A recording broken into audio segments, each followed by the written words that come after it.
I want to thank you for this invitation to participate in this very important conference on legal reform and tax justice on the eve of the Judicial Day in Taiwan.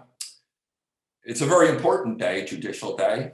It marks this year the 76th anniversary of the treaty among Taiwan, the United States, and the United Kingdom, recognizing the independence of the judiciary in Taiwan.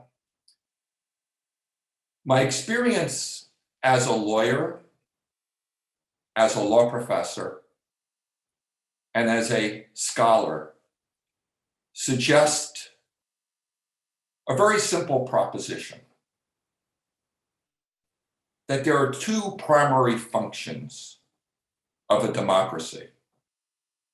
One is to prevent the state and protect the state from external threats to that democracy. And the second is the protection of its citizens in the rule of law, in due process of law, and the administration of justice. If the state succumbs to its enemies, to external threats, all is lost.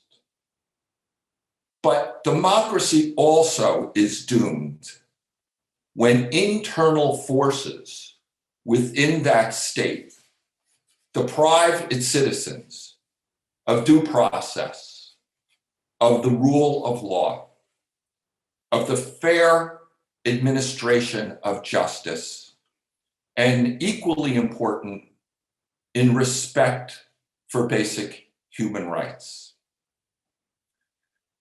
There is something and somewhat of a lack of confidence in Taiwan, in the judicial system, something of a distrust, which is very important to discuss on this eve of Judicial Day. And I've read the inaugural remarks of your Honorable Chief Justice Su, the President of the Judicial Yuan, on November 1st, 2016. And even then, the Honorable Chief Justice warned of a dangerous crisis confronting the judiciary in Taiwan, a warning sign of irreversible harm unless reforms were made. And that warning by the Honorable Chief Justice is as true today as it was then.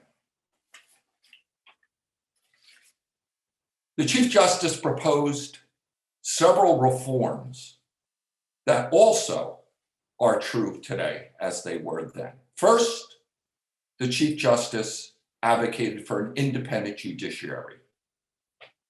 Second, the Chief Justice demanded respect for human rights. And third, the Chief Justice emphasized the importance of the rule of law and the preservation and administration of justice. But how do we restore confidence in the judiciary when those in power refuse to recognize the decisions of the judiciary? How do we restore confidence in the system of due process when rogue government agents ignore the rulings of the judiciary? The Criminal Division of the Supreme Court of Taiwan in 2007 ruled that the gifts that were made by the DC were gifts and were not taxable income. The Taipei High Administrative Court, the Supreme Administrative Court, issued the same ruling. And that is that there was no tax liability for any year. But what are the effects of those rulings? What are the effects of those rulings if they're not honored by the prosecutor who receives bonuses for illegal tax assessments? What are the effects of those rulings when other members of government do not honor them and do not respect them and do not observe them? And when they seize property illegally and thumb their nose at justice, it undermines the respect for the rule of law, it undermines due process, and it undermines democracy. You know, those watching this video know that we in the United States just went through a very challenging time. We had a hotly contested election for President of the United States, followed by equally hotly contested court challenges to the validity and fairness of that election throughout the United States, including the United States Supreme Court. And whatever your politics, it really doesn't matter.